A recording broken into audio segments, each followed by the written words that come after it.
ಒಂದು ಮೊದಲನೇದಾಗಿ ಅಪರಾಧಗಳ ಬಗ್ಗೆ ಪರಿಶೀಲನೆ ಮಾಡಿದ್ದೇನೆ.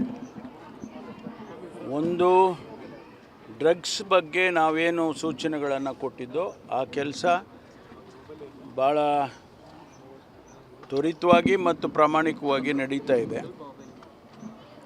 ಆ ಸಂಖ್ಯೆ ಕಡಿಮೆ ಆಗಿದೆ. ಶಾಲಾ ಕಾಲೇಜುಗಳಿಗೆ ಭೇಟಿ ಕೊಡಬೇಕು ಮತ್ತು ಆಡಳಿತ ಮಂಡಳಿಯವರನ್ನು ಹೊಣೆ ಮಾಡಬೇಕು ಅಂಥೇಳಿ ನಾನು ಕಳೆದ ಬಾರಿ ಹೇಳಿದೆ. ಅದನ್ನೇ ಮಾಡಿದ್ದಾರೆ, ಕಮಿಷನರು ಮಾಡಿದ್ದಾರೆ ಮತ್ತು SP ಅವರು ಮಾಡಿದ್ದಾರೆ. ಆ ಸಂಖ್ಯೆ ಕಳೆದ ಬಾರಿ ಏನಿತ್ತು, ಡ್ರಗ್ಸ್ಗಳನ್ನು ಪೆಡ್ಲರ್ಸ್ ಸಪ್ಲೈ ಮಾಡೋರು ಮತ್ತು ಅದಕ್ಕೆ ಸಂಬಂಧಪಟ್ಟ ಕೇಸ್ಗಳು, ಉಪಯೋಗ ಮಾಡೋರು ಅದಕ್ಕೆ ಸಂಬಂಧಪಟ್ಟ ಕೇಸ್ಗಳು, ಆ ಸಂಖ್ಯೆ ಕಡಿಮೆ ಆಗಿರ್ತಕ್ಕಂಥದ್ದು. ಅದು ಬಹುಶಃ ಏನು ಇವರು ಕ್ರಮ ತಗೊಳ್ತಾ ಇದ್ದಾರೆ ಮತ್ತು ಇಡೀ ರಾಜ್ಯದಲ್ಲಿ ನಾವೇನು ಒಂದು ಹೋರಾಟವನ್ನು ಮಾಡ್ತಾ ಇದ್ದೀವಿ ಅದರ ಪ್ರಯುಕ್ತ ಆಗಿದೆ ಅಂಥೇಳಿ ನನಗನ್ಸುತ್ತೆ. ಮತ್ತು ಇನ್ನೂ ಹೆಚ್ಚು ರೀತಿಯಲ್ಲಿ ಮಾಡಬೇಕು ಅಂಥೇಳಿ ನಾನು ಸೂಚನೆಯನ್ನು ಕೊಟ್ಟಿದ್ದೇನೆ. ವಾರಕ್ಕೆ ಒಂದು ಸಾರಿ, 15ಕ್ಕೆ ಒಂದು ದಿವಸಕ್ಕೆ ಒಂದು ಸಾರಿ ಯಾವುದೋ ಕಾಲೇಜ್ ಇರ್ಬೋದು, ಶಾಲೆ ಇರ್ಬೋದು, ಅಲ್ಲಿಗೆ ಭೇಟಿ ಕೊಡಬೇಕು ನಮ್ಮ ಜುರಿಸ್ಟಿಕ್ಷನಲ್ ಪೊಲೀಸು ಅಂಥೇಳಿ ಹೇಳಿದ್ದೇನೆ. ಆಮೇಲೆ ಮ್ಯಾನೇಜ್ಮೆಂಟ್ನವ್ರನ್ನೆಲ್ಲರೂ ಕೂಡ ಸಭೆ ಕರೆದು ಕನಿಷ್ಠ 4 ತಿಂಗಳಿಗೆ ಒಂದು ಸಾರಿ ಸಭೆಯನ್ನು ಕರೆದು ಅವರಿಗೆ ಸೂಚನೆಗಳು ಕೊಡಬೇಕು ಅಂತಲೂ ಕೂಡ ಹೇಳಿದ್ದೇನೆ. ಆ ಕೆಲಸ ಮಾಡ್ತಾರೆ. ಎರಡನೇದು, ಮರ್ಡರ್ಗಳು ಏನು ಸೀರೀಸ್ ಆಫ್ ಮರ್ಡರ್ಸ್ಗಳಾಗ್ತಾಯಿತ್ತು ಅದೆಲ್ಲ ನಿಂತಿದೆ.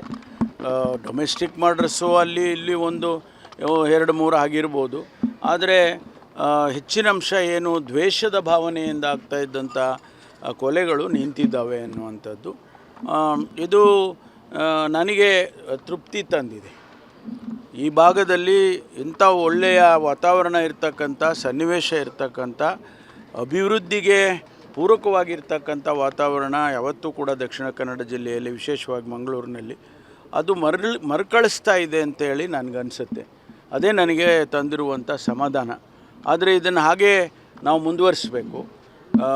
ಕರ್ನಾಟಕಕ್ಕೆ ಆರ್ಥಿಕ ದೃಷ್ಟಿಯಿಂದ ನಮಗೆ ಹೆಚ್ಚು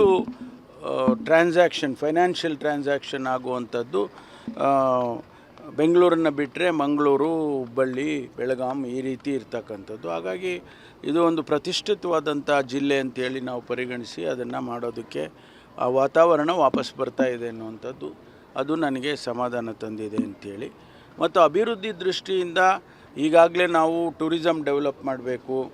ಆಮೇಲೆ ಇಲ್ಲಿ ಇಂಡಸ್ಟ್ರಿಗಳು ಬರಬೇಕು. ಅಂದರೆ ಸಾಫ್ಟ್ ಇಂಡಸ್ಟ್ರೀಸ್, IT ಸಂಬಂಧಪಟ್ಟಂಥದ್ದು ಇರ್ಬೋದು, ಅಥವಾ ಈಗ ಸೆಮಿಕಂಡಕ್ಟರ್ ಇಂಡಸ್ಟ್ರಿ ಇರ್ಬೋದು, ಈ ಥರದ್ದು ಇಂಡಸ್ಟ್ರಿಗಳು ಬರೋದಕ್ಕೆ ಸರ್ಕಾರ ಈಗಾಗಲೇ ಚಿಂತನೆಯನ್ನು ನಡೆಸಿದೆ ಅಂತೇಳಿ ಈ ಸಂದರ್ಭದಲ್ಲಿ ನಾನು ಹೇಳೋದಕ್ಕೆ ಬಯಸ್ತೇನೆ.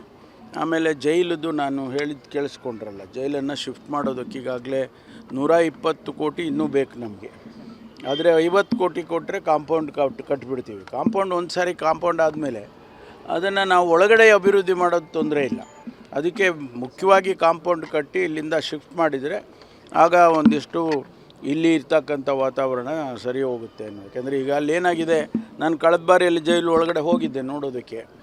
ಅಲ್ಲಿ ಜಾಮರ್ಸ್ನೆಲ್ಲ ಅವರೇ ಕಿತ್ತಾಕ್ಬಿಡ್ತಾರೆ. ನಮ್ಮ ಯಾರು ಅಪರಾಧಿಗಳಿದ್ದಾರೆ, ಬಂದಿಗಳಿದ್ದಾರೆ, ಅವರೇ ಕಿತ್ತಾಕ್ಬಿಡ್ತಾರೆ.